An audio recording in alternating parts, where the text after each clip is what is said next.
Hey, thanks for tuning in again. We really appreciate it. Today's chapter is all about our experience buying a car.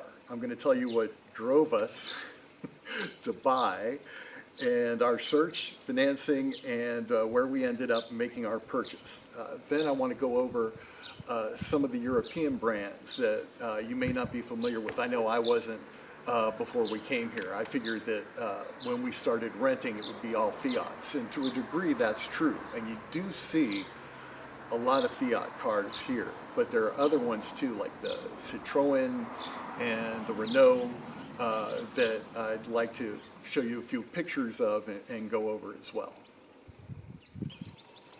So once we determined that constantly renting a car was no longer going to be viable, our next step was to go to a dealership to find out what it would cost to finance a car. In the States, it's very straightforward. Here in Portugal, like any bureaucracy, government or private, it's a little bit more involved.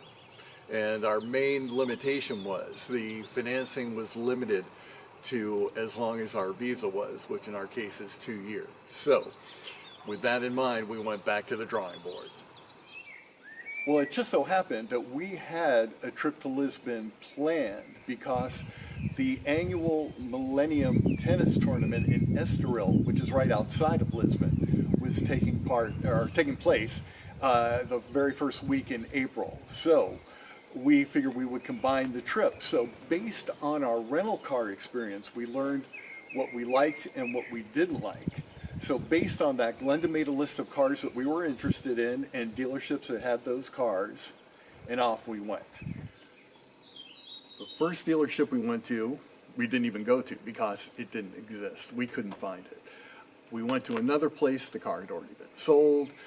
It was like that for 3 other places. I'll spare you the details. So we were a little bit disheartened at that point, and we were exhausted from the drive and the search. So we just found a really nice restaurant to have dinner, and then we went back to the quaint hotel, which I think we might have to do a video just on that because this hotel was so cool. Okay, be that as it may, it meant we had to come back, reconnoiter, regroup, and we made a new list. Glenda did some more research on dealerships from Faro, working our way back west to where we are. And the first dealership was a place called Cars and Cars. And as soon as we pulled in, we were impressed. It was clean, it's family owned, it's been in business for 20 years, they weren't going anywhere. We went around the lot, we were looking at different cars. A very nice young man named Bernardo came out and found out what we were looking for, what our price range was. We picked out 3 cars to test drive. We landed on a Mocha, which was a equivalent to a Buick Encore. It had all the bells and whistles, even though it was a little bit out of our price range. So they had to clean the car up, do the paperwork for the financing. Nothing goes as quickly when you're dealing with any type of bureaucracy as it does in the United States. So we went back home, and a couple of days later I was just curious. So I went on the Cars and Cars website, and lo and behold, I found a Renault Clio. Now, we had experience with the Clio when we rented, and after driving 2 severely underpowered cars, one being a Volkswagen Up, which I had never heard of before we were here, and another one was a Fiat Panda. And you see Fiat Pandas all over the place. They're the rental car favorites, which I learned is because they're actually very reliable, which I was under the impression that they weren't, but apparently I was wrong. Be that as it may, when we rented the Renault Clio, the moment I sat in the driver's seat, I fell in love. It was so comfortable. I've been used to driving Toyotas, mainly Corollas, and my last Toyota was a Camry, and that was a beautiful car, very comfortable. But I have to say, even though the Clio is a subcompact, the driving position is amazingly comfortable. I mean, you get in the car and you just want to go for a long trip. That's how inviting it is. So we called Bernardo and said, hey, look, we found this car on the website. We scheduled a test drive. And we are now the proud owners of a Renault Clio. That was in our budget more so than the Mocha. So that worked out tremendously well. So another aspect about buying a car in the Algarve is driving on the toll road. There is a local road called the N125, pictured here, and also a toll road that's known as the A22. In order to drive on the toll road, you're going to need a transponder. This is what it looks like, and you get it by taking your registration to the post office.